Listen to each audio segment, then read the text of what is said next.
Bhavnagar university campus બહાર વિદ્યાર્થીઓ પર હુમલાના કેસમાં કાર્યવાહી. દિલમબાગ પોલીસે ગુનો નોંધીને એક સગીર સહિત 4 શખ્સોની અટકાયત કરી. બજરંગ દળ, VH, NSUI, ABVP સહિતના સંગઠનોએ હુમલા મામલે કોલેજમાં રજૂઆત કરી. રજૂઆતના પગલે સમગ્ર ઘટના અંગે SSTM ટ્રસ્ટી હેતલ મહેતાએ પ્રતિક્રિયા આપી.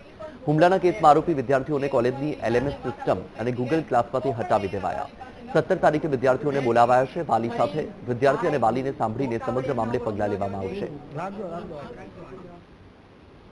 ગતકાલે 4 મુસ્લિમ વિદ્યાર્થીઓ દ્વારા, એમાંથી 3 સ્વામી સહજાનંદ કોલેજના હતા, જેઓએ યુનિવર્સિટી કેમ્પસની અંદર 2 હિન્દુ વિદ્યાર્થીઓ કે જેઓ આ જ કોલેજના હતા, તેના ઉપર છરી, ધોકા તેમજ પાઇપ વડે હુમલો કરી તેને ગંભીર ઈજાઓ પહોંચાડવામાં આવી હતી, જેઓ હાલ સરટી હોસ્પિટલમાં દાખલ છે.